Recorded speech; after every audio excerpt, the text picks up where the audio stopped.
Hello again. Now, Brazil is still waiting to hear from defeated President Jair Bolsonaro. He lost the country's presidential election by less than 2 percentage points to Luiz Lula Da Silva on Sunday night. And his silence is becoming louder every day. Now, what does this mean, this win for Lula mean for South Africa, this change or this defeat of Bolsonaro? Let's get some views now, some analysis from Professor John Stremlau from the Wits School of Governance here in Johannesburg. Prof, good afternoon. Welcome to today and thank you very much for your time. I see news headlines from elsewhere in the world this afternoon saying that people are still waiting for Bolsonaro to say something. Meanwhile, his supporters were blockading some roads using trucks over the last 24 hours. What should we make of his silence so far?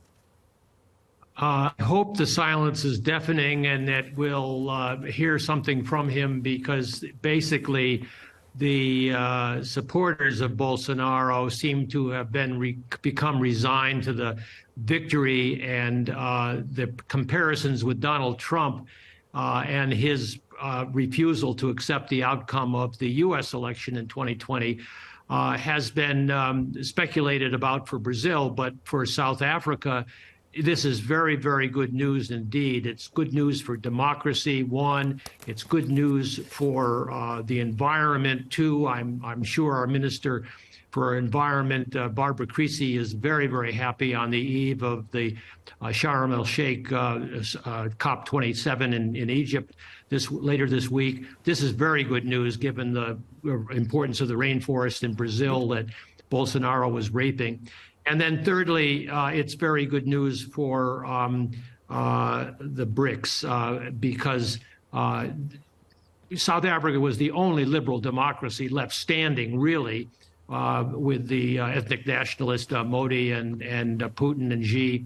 Putin and Xi have both congratulated Bolsonaro, Lula da Silva, which is a very good sign indeed. And I think it speaks well for South Africa having a friend in the BRICS. And so I'm glad that Cyril Ramaphosa has sent his congratulations as well. I think all international leaders should send their congratulations, because that'll make Bolsonaro's protests all the harder to sustain.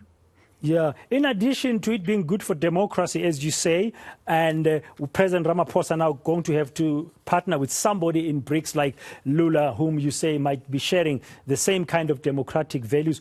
What else would be of significance here? Because we know Bolsonaro has been very controversial with his right-wing type policies. Yes, he is a right-wing populist. The Brazilian politics, like South Africa's, tend to be polarized right now, and in a case in America too. I mean, this is a phenomenon we're seeing around the world.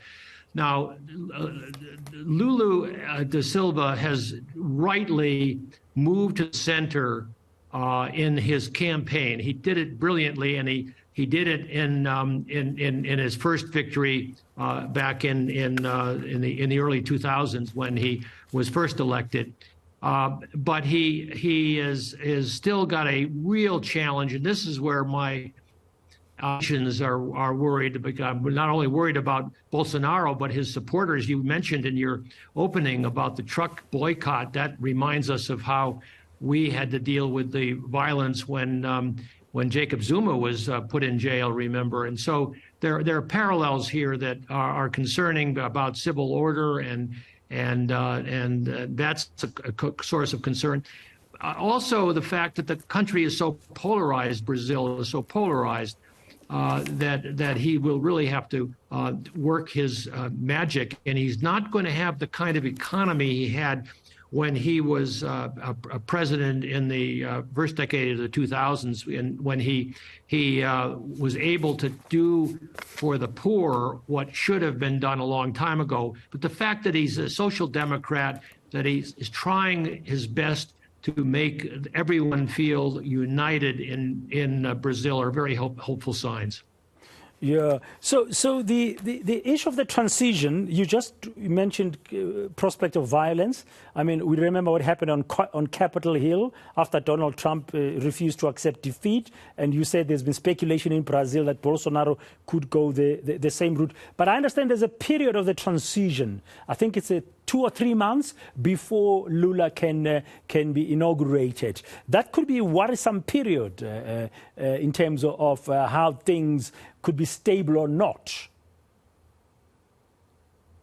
Well, it is, Dan, and certainly you have the same problem in the U.S. as you remember.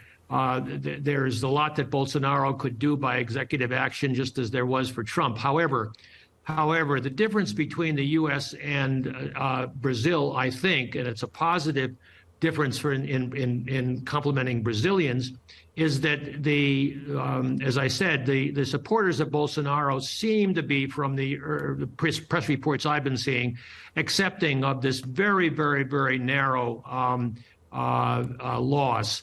Only 2 million votes out of the 114 million cast. And it's really a very precarious situation to have that close a vote. But the really good thing is that the electoral integrity has not been challenged. Brazil was the first country in the world to go fully electronic. It did so in 2000. And every election since then has been certified without any problem. So that therefore there's a good momentum, and the electoral court has ruled in favor of Lula da Silva, of course. They had results within an hour or two of the closing of the polls, even from the remote Amazon, because they just let the findings go up into a satellite and come down into Sao Paulo, and where the electoral counting is going on. So it's a credible electoral system, like in South Africa.